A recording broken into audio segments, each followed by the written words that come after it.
This is how to flip properties tax-free. Turn down for what? Turn down for what? Hey, what's up guys? So I'm bringing you one of my trade secrets, and this is all about how to flip properties completely tax-free. And this isn't some other way of explaining how to buy properties in your own name, live in them for 6 months to a year, and then sell them on for a tax-free profit in your personal name, which is a viable strategy, don't get me wrong, but this is exploring a different commercial way to buy properties within your company and flip them tax-free. As ever, before we get into the video, I just need you to do me a huge favor and smash the like button, and don't forget to hit subscribe. So this is a really interesting one, which my former colleague, who was also a qualified accountant, came up with our team of accountants as a way to flip on its head the HMRC's structure and criteria for how they tax individuals and how they tax companies on a transaction of buying, refurbishing or developing and selling a property. When we explored this type of structure, it became the standard way that we set up company and corporate structures when we are intending to sell a property. And that is really crucial, the word intending. It's all about what you set up to do initially with the property. We all know in property, anything can change, anything can go wrong, and markets can dictate what you end up doing with that property. But if the intention is to buy, refurb, sell, buy, develop, sell, buy, get a plan and gain, sell, buy, sell, that is the key point to this strategy working. And I've had now 2 tax investigations. This structure has been looked into and it has stood the test of that investigation. But I am not an accountant and I am not a property tax expert. So I'm sure there are several different opinions to this strategy, and I'm sure there is several different views to how this potentially could go wrong. So before you do anything, take advice from an accountant and from a lawyer to make sure that this structure is going to work with you and your set of circumstances, because the devil is, as always, in the detail, and this will not work for everyone. There are definitely some details which I'm not going to go to in this video that make this structure watertight. So let's talk about flipping properties, which in the eyes of HMRC is considered a trade.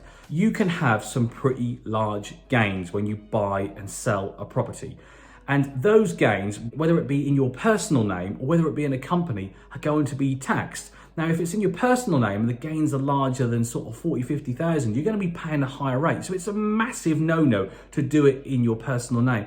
But even in a company, when you buy a property in a company and you refurbish it or develop it and sell it out of that company, it does contribute towards your corporation tax liability, which at the moment is 19% and is going to increase over the next few years. So this tax bill is something which is a thorn in every property developer's foot. And when we started to explore the amount of tax that we were going to be paying on lots of little deals, but also some of these larger deals, if we could find a way to save this tax, we're talking hundreds of thousands of pounds, then that was the equivalent of effectively doing another deal for free. So that is why this structure was so rigorously thought through and discussed with so many different legal and professional advisors, and in the end became the norm for these types of property purchases and deals. So I've kind of kept you hanging long enough. So here is the structure. Now this structure is not just relevant for property, and it is actually born from company transactions. Let's try and make it really simple. If we have one limited company, which is my limited company, and I own 100% of the shares and I am the sole director. If that company is my top company, my holding company, and it owns shares in other companies, and some of those companies could be property companies, but they could also be trading properties like pubs or coffee shops or restaurants or takeaways, whatever it may be. If one of those trading companies that my holding company owns is performing pretty well and attracts interest from potential buyers, and I choose to sell one of those companies to a buyer, because the company that I am selling is a trading business, it trades restaurant, food, coffee, pub, it's considered a trade. And when a company that owns another company sells its shares within that company, it qualifies for something called substantial shareholders exemption, SSE. And what that means is the profits or the money that goes up to the holding company, the company that owned the shares and then sold them, moves up tax-free, as long as it stays within that corporate entity. When you start to take that money out of that company, that's when it starts to trigger things like dividend rates or personal income rates.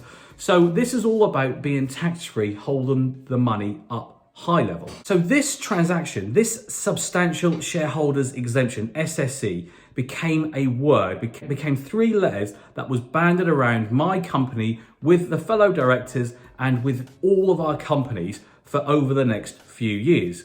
And we actually start to refer to our holding companies as our SSE companies.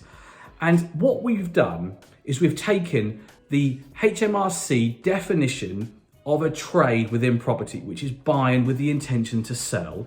And instead of arguing that this is a capital gain, we accepted that this was considered a trade. And then what we took advice on and what we decided to do in the end was any property that we are looking to flip and sell, we would buy in its own limited company, its own SPV. That way, the company is set up to buy and sell this single asset, to trade this single asset. The exemption doesn't exempt the company if it sold the property from outside of the company. The company, the SPV, would still be liable for corporation tax. But if the holding company that owns the shares in the SPV sells the company as the trade, then the company would qualify for SSE relief. Now, this was an absolute game changer. And I'm talking about deals with projected profits of close to £1 million. Well, when you save 19 or 20% it was then on corporation tax, that's the equivalent of doing another really good deal. So this exemption was the way and is the way that I structure my complete corporate business when I am intending to trade a property or a business. So there you have it, one of my absolute trade secrets, which cost us a huge amount of time and money to get to. And like I say, it's definitely open for different interpretations. Not everyone's going to agree with it, and I'm sure for a set of circumstances, it will not work. And there are definitely key things that need to be considered should things change within that deal and should time go on longer than was intended. But you just need to take advice, speak to an accountant, speak to a lawyer, and if I can help in any way, to send me a private message on Instagram. But look, that's it from me. Hope you found the content rich, and I'll catch you all on the next video.